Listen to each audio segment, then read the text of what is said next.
बिस्मिल्लाहिर्रहमानिर्रहीम, अस्सलामुअलैकुम बाबरवान। फिर आ गया हूँ गर्दिश दौरां को टाल के, और हस्बे साबिक मेरे मेहमान हैं राजा मज़हर इकबाल। आज आपको राजा साहब का एक कारनामा बताएंगे, एक अंधा कत्ल थाना अकबरी गेट, और साथ में ये भी बताएंगे कि उस अंधे कत्ल को ट्रेस करने के बाद राजा मज़हर इकबाल साहब को इनके एक गलती की, एक कोताही की सज़ा भी मिली। तो जहां कारनामे बताने हैं वहां साथ साथ अपनी गलतियां भी बतानी है। नौजवान पुलिस अफसरान के लिए इसमें एक सबक भी है। मुखल नहीं होऊंगा, बढ़ते हैं राजा मज़हर इकबाल की तरफ। अस्सलाम वालेकुम राज साहब। वालेकुम अस्सलाम। राज साहब बताइए, क्या केस था, क्या मामला था, और उसमें आपको सज़ा क्यों मिली? बिस्मिल्लाहिर्रहमानिर्रहीम। 1987 में मैं CIA कोतवाली में था, और वो दौर जो था माशाल्लाह, उस वक़्त हमारे उधर DSP साहब थे शेख बशीर अहमद, और मैं उधर हमारे एक होते थे बड़े ही मेहनती दलेर और बाखबर पुलिस अफसर शरीफ भट्टी साहब, उनकी टीम में था। उस वक़्त चूँकि सिटी डिवीज़न में जो भी कोई क्राइम होता था, वो ख़ासकर अंधा कत्ल, वो जो यूनिस किस्म की वारदातें होती थी, उसमें हम अपना किरदार अदा करते थे। वो एक अंधा कत्ल ऐसा हुआ जिससे उस इलाके में दहशत फैली हुई थी, और ख़ासकर जो उधर मदरसे के बच्चे थे और उलमा थे, उन्होंने बड़ी बड़ी उधर खबरें लगवाईं, क्योंकि वो हाफ़िज़ कुरान था। अच्छा। तो उस सिलसिले में मुझे मेरे DSP साहब ने और शरीफ भट्टी साहब ने कहा कि मदर इस पर काम करो। मैं उस वक्त हेड कांस्टेबल था। मैं उस इलाके में जाके घूमा फिरा, चूँकि सिटी में मेरी काफ़ी वाकफियत थी। वो मेन बात यह है कि जब भी कोई पुलिस अफसर नेक नीति से किसी केस के पीछे लगता है तो मेरा अल्लाह उसकी मदद करता है। मैंने जाके दाएं में उधर पता किया, जब वो हाफ़िज़ कुरान 87 में मर्डर हुए तो उस वक़्त वो उधर अकबरी का इलाका था। खैर मैंने जाके पता किया आगे पीछे से, उधर महल्ले से दाएं बाएं, तो चंद शुरफा जो उस वक़्त नेकी समझते थे कि पुलिस को इन्फॉर्म किया जाए, क्योंकि बाज़ दफ़ा कहीं ऐसे भी पुलिस अफसर होते हैं। वो कुछ दहशत गर्दी हुई थी, क्या हुआ था? वो रूप तो दहशत गर्दी का ही बन गया, क्योंकि घर में कत्ल हुआ और बड़ा उसका टेरर फैला हुआ था, और आए दिन उधर मीडिया में उस वक्त चूँकि अखबारें थी, उसमें तरह तरह की खबरें लगती थीं। बहरहाल मैं चंद लोगों से मिला, शुरफा से, जिन्होंने बताया कि ये मामला को घर का ही लग रहा है, क्योंकि इधर कोई ऐसा एक बंदा आता था जो लाल सुर्ख सफ़ेद जला हुआ चेहरा, यानी कि है वो भी मौलवी था, आता जाता है। और वो जो चूँकि जब घर का ही कोई बंदा इन्वॉल्व हो तो पर्चा नामजद नहीं होता, वो ब्लाइंड मर्डर का पर्चा हो गया। बड़ी खलबली मच गई। खैर मैंने उस पर वर्किंग की तो पता चला कि ये कत्ल उसकी बीवी ने ही करवाया, और अच्छा। किसी किराए के कातिल को इस्तेमाल किया, और ये थाने में जाता था, शक था कुछ पुलिस को, मगर उनके पास कोई कन्फर्म बात नहीं थी। कौन जाता था थाने? थाने वो जिसने कत्ल करवाया था। अच्छा अच्छा। जो उसकी बीवी के साथ उसके कोई नजायज़ मुलासम भी थे। खैर जो जैसे मुझे इतला मिली, खैर हमने इस बात की तस्दीक के लिए हमने चाहा कि उस बंदे को पकड़ें। वो अकबरी में जाता था सुबह और शाम को वापस चला जाता था अकबरी थाने? अकबरी थाने। उस वक़्त इन्वेस्टिगेशन और ऑपरेशन एक ही शुबा था। ये तो बहुत बात की बात है। बिल्कुल सही। खैर वो जब वो थाने से बाहर निकला तो मैं अपने अमले के साथ था, उसे हमने रक्शे पे बैठने से पहले ही पकड़ लिया, गाड़ी में बिठाया, हम उधर CIA ले आए। उस वक्त DSP साहब का दफ्तर ऊपर ही होता था, जिस आप जाओ कोतवाली में, आप दहशतगर्दी के सेल बने, उधर लाया। उधर मैंने एक रूम में पहले DSP साहब को बताया दिया कि ये बंदा हम पकड़ के लाए, और तफ्तीशी अफसर जो शक की बुनियाद लाया, और हम इसकी तफ्तीश करने लगे। उन्होंने कहा जी करें आप। हमने उसे कमरे में बिठा लिया, एक कुर्सी पड़ी हुई थी सेपरेट, और बाकी नीचे ज़मीन थी, क्लीन बिछा हुआ था। तो मैंने उस बंदे को कहा कि हमारे पास सारी इन्फॉर्मेशन है कि आपने ये कैसे क्या किया है।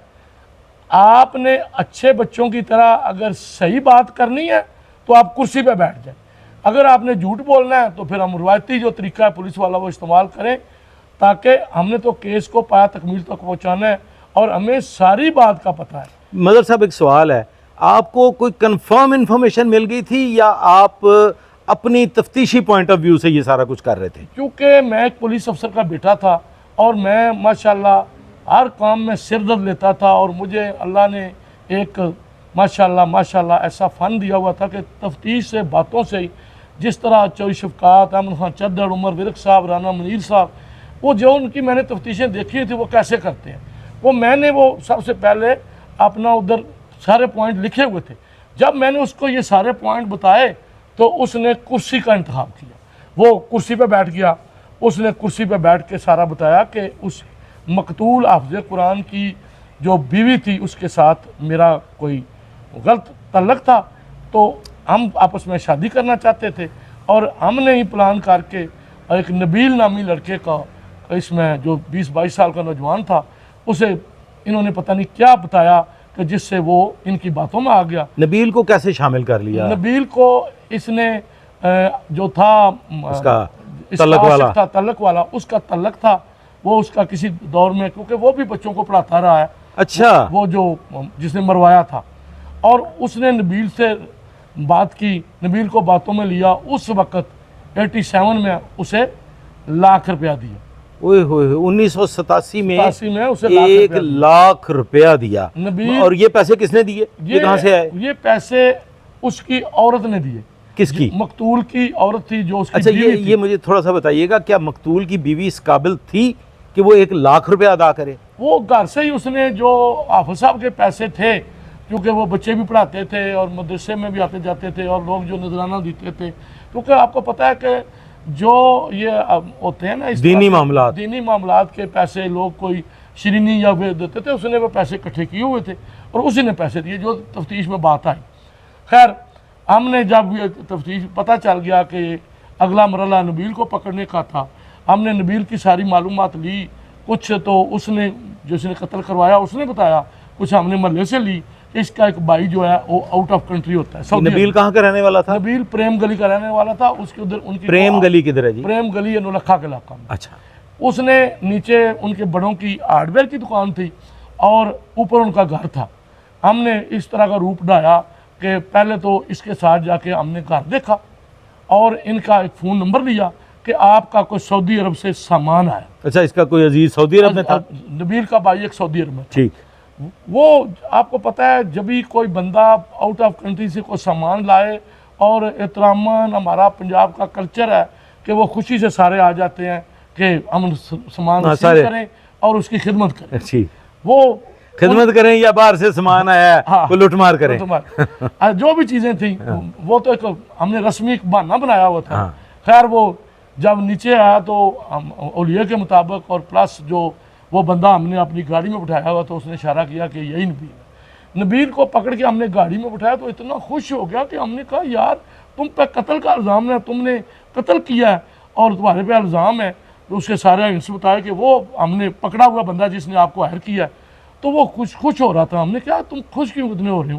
कहते मैं खुश इसलिए हो रहा हूँ कि मैं रात को सो नहीं सकता था। वो हाफ़िज़ कुरान मेरे सर पे आके सहने बैठ जाता था तो मैं उठ के बैठ जाता था। तो अब मैं हर तरह की सजा जजा के लिए तैयार हूँ।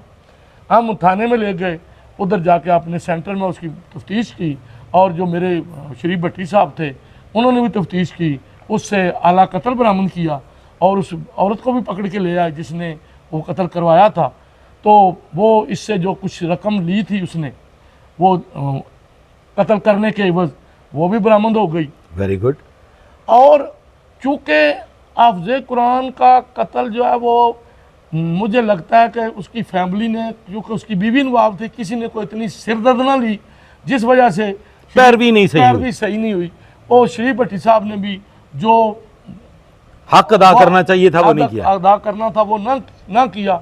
वो उधारे गवाह जो इधर उधर से पकड़ के टोट नमा, शायद उन्हें ना पता हो, उन्होंने केस को वो चलान किया, प्रेस कॉन्फ्रेंस की और अंधा कत्ल वो ट्रेस हुआ। और मैंने उन्हें कहा कि सर, जो मेरा इन्फार्मर है तो मैंने उसे कुछ देना है, तो उन्होंने मुझे खुद 30,000 रुपया दिया। 30,000 रुपया? 1987 में थानेदार की तनख्वाह 4,500 थी। वो मुझे जब उन्होंने ये पैसे दिए, तो मैं बीच बीच में से मोटरसाइकिल पर दिल्ली दरवाजे से निकले ना, तो सीधा बंदा जा टकसाली के आप मोटरसाइकिल थी आपके पास? हाँ, ठीक। मोटरसाइकिल। उधर जब मैं ना नुगजे के पास एक ना मछली की दुकान है, नौगजा किधर है जी? नुगजा ये हीरा मंडी के पास है, दरबार है। अच्छा जी। जो बाजार हुसैन है उससे पहले एक नुगजा पीर दरबार है, और उधर सैयद मिठे की नुक्कड़ पे एक मछली की दुकान है। मैंने उधर से मछली ली, तो सामने एक पानों की दुकान थी, उधर नवीद भट्ट मुझे नज़र आ रहा है, मेरे बचपन का दोस्त है, वो शाही का पोतरा है, तो वो नज़र आ गया। शाहिया पहलवान? शाहिया पहलवान का पोतरा है नवीद से, नवीद भट्ट, वो नज़र आ गया। मैं उससे हलवा करने के लिए खड़ा हो गया, तो इतनी देर में जहांगीर गुज्जर, जहांगीर गुज्जर वो भी उधर हीरा मंडी में उसने डेरा बनाया हुआ था, उसके साथ एक और कोई सुनहरा था, वो दोनों आए। नवीद की और उनकी को आपस में चपकलश थी। आते ही उसने शराब पी हुई थी, उसने नवीद को कहा कि आज तुम्हें ज़िंदा नहीं छोड़ूंगा, क्योंकि मेरा वो दोस्त था। मैं खड़ा रहा, मेरे पास भी पिस्टल था, मगर उसने पहले हाथ ही, उसके पास बंदूक थी, उसने फायर किए। और नवीद तो साइड पर हो गया, क्योंकि उसके पास तो कोई चीज़ नहीं थी, और मैंने भी पिस्तौल निकाल के एक फायर उसका जहांगीर का मुझे सामने पट पे लग गया, और मैंने भी फिर 2-3 फायर किए जो उसे भी लगे। ठीक। और वो मोटरसाइकिल पे बैठ के चला गया। मुझे फौरी रक्शे में डाल के, जो उधर कुछ शरफा थे जो मुझे जानते थे, वो अस्पताल में ले गए। उधर मेरी ट्रीटमेंट हुई, और मैं माशाल्लाह एक दिन में रिकवर होके घर आ गया। और मेरा इसमें ये ख्याल नहीं, यकीन है, क्योंकि मुझे भी वो जो 30,000 दिए तो उसने मुझे मुकबर के लिए, मगर मैं समझ रहा था कि वो हाफ़िज़ कुरान की वजह से मुझे सज़ा मिली है, कि मुझे बड़ी सिरदर्द लेके कोई मजबूत गवाह, कोई ऐसी इंटरेस्ट लेता जिससे केस मजबूत होता, और उन किराए के कातल और जो कराने वाला है और उसकी बीवी के केस मजबूत होता, और कोर्ट में शहादतें होती और गवाह पक्के होते, जिससे उन्हें सज़ा मिलती और वो काफिर किरदार तक पहुँचते।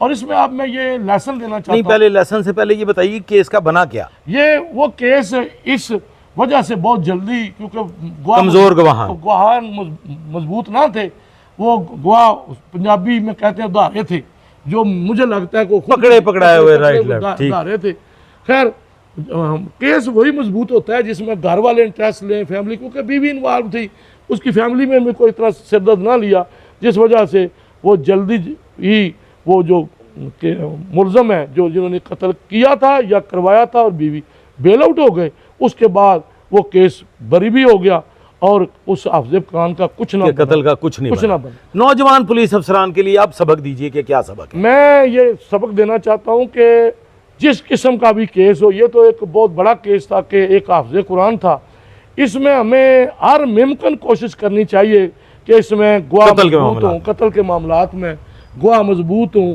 और उन्हें पहले हर तरह जैसे जो तरीक़ाकार है ला में उस तरह उन्हें समझा के, ताकि वो कोर्ट में जाके बयान दें, और केस की घर वाले भी पैरवी करें, और उन जालिमों को सज़ा मिले जो इस तरह के केसों में मुलव्वस हों, ताकि वो काफिर किरदार तक पहुँचें और जराइम में कमी आए। और जब ये देखो किसी को सज़ा मिलेगी तो आइंदा कोई नसीहत करेगा, सबक सीखेगा कि यार किसी को मारना नहीं, और ख़ासकर हाफ़िज़ कुरान जिसकी सज़ा मुझे तो दुनिया में मिल गई कि मैंने कोई ज़्यादा सिरदर्द। शरीफ भट्टी साहब कहाँ हैं आजकल? शरीफ भट्टी साहब इंस्पेक्टर होके मेरा ख्याल है आज से तकरीबन कोई 10-15 साल पहले रिटायर हो चुके हैं, और वैसे तो वो बहुत दलेर और बहादुर और मेहनती और बाखबर पुलिस अफसर हैं, और उन्होंने भी बहुत बहुत बड़े कारनामे अंजाम दिए, और अल्लाह जाने किस वजह से उन्हें कोई मजबूत गवाह ना मिले जिसकी वजह से ये केस डिस्टर्ब हो। ख़वातीन हज़रात, आज आपने राजा मज़हर इकबाल की ज़ुबानी एक अंधे कत्ल की तफ्तीश की निस्बत सुना। उस केस के तमाम तर हालात इन्होंने आपको बताए, और ये भी बताया कि जब किसी कत्ल के मामले में, किसी नाहक कत्ल के मामले में आप असूल कवायद व ज़वाबित को पसे पुष्ट डाल देते हैं, तफ्तीश दुरुस्त खतूत पे नहीं करते, गवाहान मजबूत नहीं होते, और तमाम शहादतें मुकम्मल सफ़ा मिसल पे नहीं लाई जाती, तो फिर अल्लाह ताला की पकड़ जो है वो बड़ी सख्त हो जाती है, और अल्लाह की लाठी बेआवाज़ है। कत्ल के मामलात में, नाहक कत्ल के मामलात में, बल्कि हर तरह के कत्ल के मामलात में दुरुस्त खतूत पे तफ्तीश किया कीजिए। इस जुर्म कहानी के साथ आज मज़हर इकबाल अवान की अदालत में पेश हुए थे।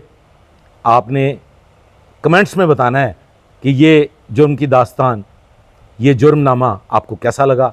अगर पसंद आया हो तो लाइक कीजिएगा, शेयर कीजिएगा, दुआ में याद रखिएगा। मुझे और मज़हर इकबाल को दीजिए इजाज़त। अल्लाह ने के बाद।